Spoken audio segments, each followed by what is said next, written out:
Sementara itu, Jabatan Meteorologi Malaysia mengesahkan gempa susulan hanya berskala rendah dan tidak memberi kesan yang besar.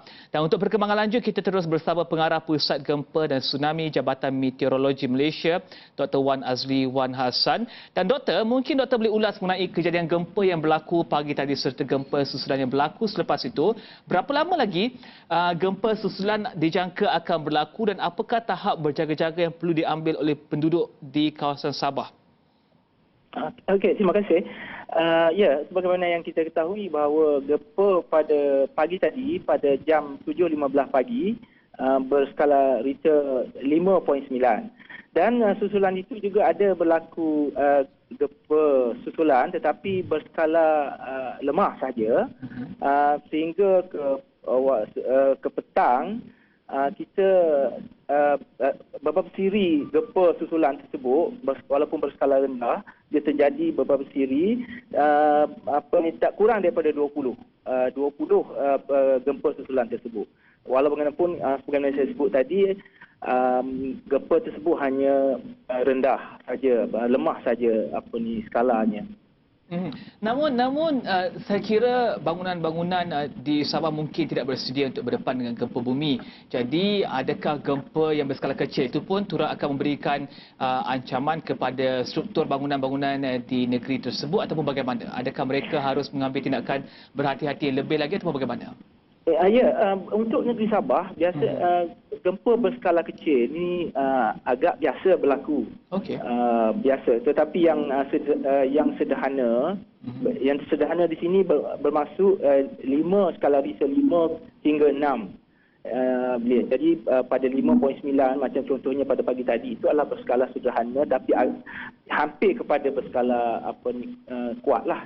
Baru kita akan dapat kesannya kepada struktur bangunan. Biasanya kalau berskala lemah, dia tidak menjejaskan struktur. Dan bergerak ke hadapan, adakah kita mungkin berdepan situasi di mana gempa pada skala tersebut 5.9 sederhana dan juga mungkin lebih besar lagi akan berlaku dengan lebih kerap ataupun bagaimana dan bagaimanakah persiapan yang harus dilakukan untuk berdepan dengan situasi ini? Ya, kita tidak menolak kemungkinan gempa yang berskala lebih kurang sama dengan pagi tadi boleh terjadi lagi pada masa akan datang kerana terutama sekali pada negeri Sabah, negeri ini mempunyai beberapa garis sesar aktif. Garis sesar aktif ini bermaksud gempa yang berskala sederhana itu mungkin boleh terjadi pada masa akan datang. Okey. Dan dari segi kekerapannya agak sukarlah sama ada ia lebih kerap ataupun tetapi walaupun bagaimanapun kemungkinan akan terjadi gempa berskala begitu boleh akan terjadi. Tapi suka saya untuk maklumkan bahawa skala 5.9 ini adalah pertama kali di Sabah. Sebelum ini kita pernah pada tahun 1976 ke selatan di Lahad Datu kita telah mengikut rekod kita skalanya 5.8 pada tahun 1976. Dan daripada 1976 hingga tahun 1996 contoh dia di Lahad Datu skala daripada 4.6 hingga 5.8.